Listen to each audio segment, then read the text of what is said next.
Será que ser escritor é só escrever? Vem comigo pra descobrir. A resposta é não, tá, gente? Vamos lá mesmo assim. Hello, galera! Tudo bem com vocês? Eu sou a Isa e sejam muito bem-vindos ao Partitura Literária. Hoje vamos falar um pouquinho sobre o processo de escrita de um livro. Às vezes a gente tende a pensar que escrever um livro, ou um conto, ou uma noveleta, ou enfim, é só escrever.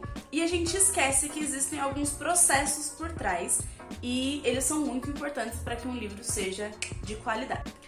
Primeiro e mais importante de todos, você precisa estudar. Assim como qualquer outra profissão, assim como qualquer outra área que a gente trabalha hoje em dia, nós precisamos estudar para ser escritores. Por quê? Se nós não estudarmos, se a gente não tiver um conhecimento de escrita criativa, de leitura, de formas, técnicas de escrita e tudo mais, a gente tende a desistir. Então a gente vai tentar escrever alguma coisa, só que vai vir bloqueio criativo, vai vir insegurança, vai vir um monte de coisa e a gente não tem como contornar essas coisas se a gente não souber o que a gente está fazendo. Então o estudo da escrita criativa, principalmente, é muito importante se você quiser ser um escritor, porque é esse conhecimento que vai te ajudar a preparar melhor a sua história, a organizar e estruturar ela melhor e também te ajudar se por acaso você chegar num momento de bloqueio e tudo mais. Isso com certeza vai ser evitado quando você estuda escrita criativa.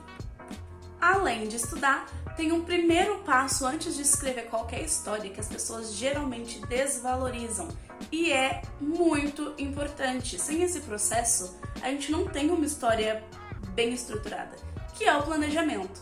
Então, planejar uma história é a parte provavelmente mais importante de um livro, até mesmo do que a própria escrita. Quando a gente planeja uma história, a chance da gente ter um bloqueio criativo ou da gente se perder no meio da história é muito menor. Pode acontecer? Pode. Mas é muito menor quando a gente já tem um planejamento. Porque através dessa etapa que a gente planeja toda a nossa história, a gente já vai ter um contexto muito grande de qual é a premissa da nossa história, né? Então, o que eu tô contando aqui? Sobre o que esse livro vai falar? Sobre o que esse conto vai falar?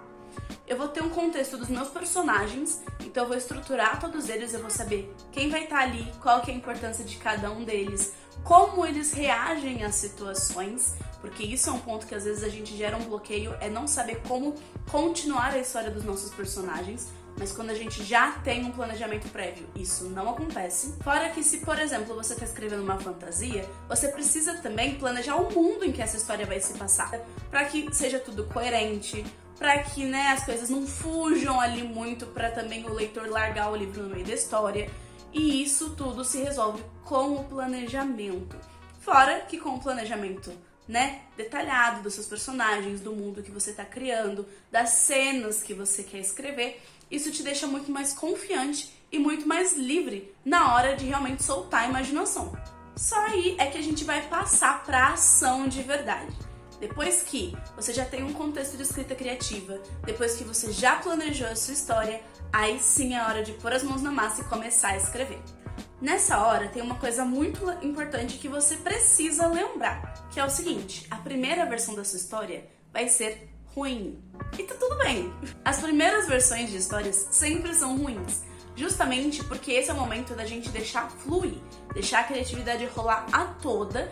E aí é claro que algumas coisas vão ficar incoerentes, vão ficar coisas faltando, outras sobrando, e tá tudo certo. Mas a primeira etapa dentro da escrita propriamente dita é você fazer a sua primeira versão sem pausas, sem ficar voltando, sem tentar consertar coisa. Escreve tudo o que você tem para escrever e só depois que você terminar a primeira versão é que você vai voltar. Se por acaso você lembrar de alguma coisa que você quer acrescentar numa parte que já passou, você anota, deixa em algum lugar ou deixa um comentário. Tanto o Docs quanto o Word, que são ferramentas muito usadas para escrita, tem essa possibilidade de você jogar uns comentários naquela seção. E aí você deixa o comentário lá e segue tua vida. Ou anota no caderno, se você escreve manuscrito, por exemplo, você não usa o computador.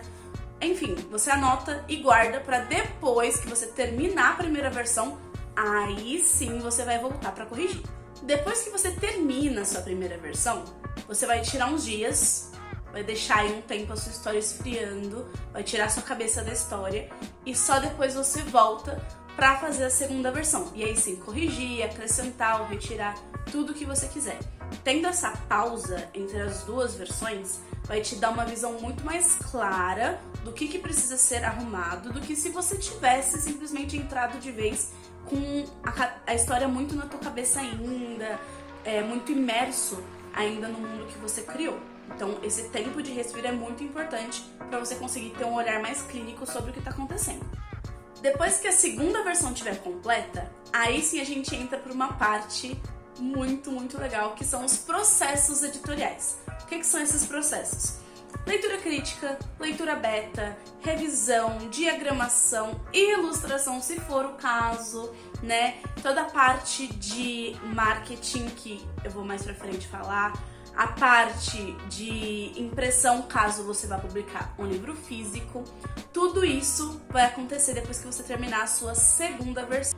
Só que se eu falasse sobre cada um desses processos, dessas etapas editoriais, aqui a gente ia ficar 3 horas conversando, porque é muita coisa.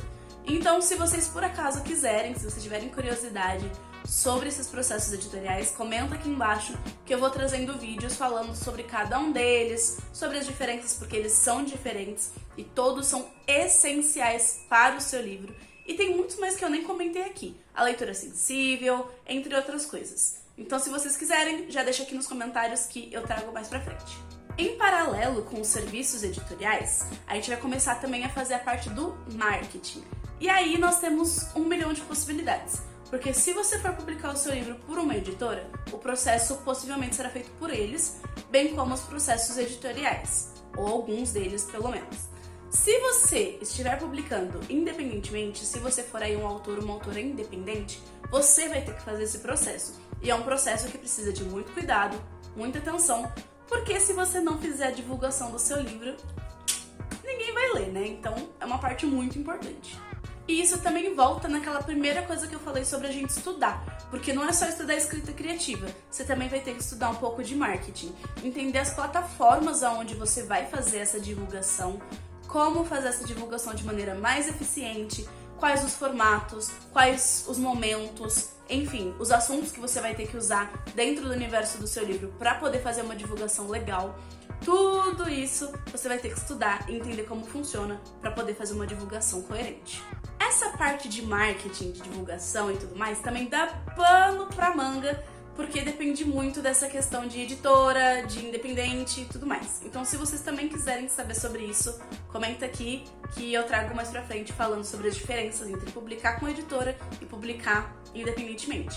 Até porque quando a gente fala de editora, tem editora grande, editora pequena, editora tradicional, editora menos tradicional e, enfim, muita coisa pra falar.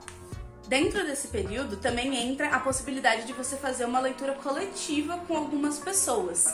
Isso é outro assunto para outro vídeo também. Vocês vão ver que aqui, ó, o conteúdo desse vídeo tem, ó, coisa pra gente falar, porque olha, muito assunto mesmo. Mas a leitura coletiva, ela é uma coisa interessante de você fazer e eu vou trazer esse assunto em outro vídeo pra gente poder conversar com mais calma, mas é uma possibilidade de divulgar o seu trabalho de uma maneira bem legal e já entender mais ou menos como é que o público vai reagir à sua história. Depois que os processos editoriais foram feitos, que o marketing também estiver ali já encaminhado e tudo mais, chega a hora da publicação. E esse é um momento que gera muitos sentimentos, tanto alegres quanto tristes, porque dá um desespero do que, meu Deus, tá acontecendo, mas ao mesmo tempo você fica super contente porque o seu livro está sendo publicado. E aí tem algumas coisas que você precisa definir. Primeira, se o seu livro vai ser físico ou digital, ou os dois, por que não? Porque dependendo de como você for publicar, qual vai ser o formato do seu livro, ele vai ter processos diferentes. Se você optar por publicar físico, você vai ter que entrar em contato com as gráficas, entender como funciona o processo de tiragem dos livros, você vai ter que também ter uma noção de como funcionam os processos de envio, enfim, tudo isso. Se o seu livro tem brinde, tem diferença também em como que você vai fazer o envio desses brindes, porque se for físico é de um jeito, se for digital é de outro. Quais brindes vão acontecer depende também do formato que você vai publicar o seu livro. Já se você optar pelo livro digital, aí também você vai ter que estudar as plataformas, entender qual plataforma é melhor, qual plataforma vai te ajudar mais, como funciona para publicar em cada uma das plataformas, porque a gente tem várias que podem ser úteis, algumas te dão um retorno em dinheiro, outras não dão, então tudo isso precisa ser pesado antes de você publicar. E depois que você publicou, alegria, alegria, alegria, não acabou. My God, why? We had a deal. Let the others grow old, not me. Ainda tem muita coisa para se fazer, porque depois vem o pós-publicação, que nada mais é do que uma manutenção de tudo que você já fez. Você publicou, beleza, mas e agora? Você vai parar de divulgar? Não, você continua divulgando. E aí você já pode usar também a possibilidade de falar sobre o que as pessoas estão achando do seu livro.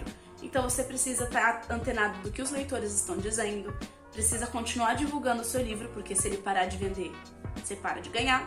É o momento de interagir com os seus leitores também, de ver o que eles pensam, se eles querem uma continuação ou não, se eles querem mais sobre esse assunto, como que o seu livro foi recebido pelo público. Então esse momento de pós-publicação também é muito importante. Fora que é um momento para você também se preparar para o próximo projeto que você for lançar, né? Meu Deus, quanta coisa. Então assim, gente, já deu pra perceber que escrever não é só escrever, né? Tem muita coisa por trás que a gente precisa ter ali, né?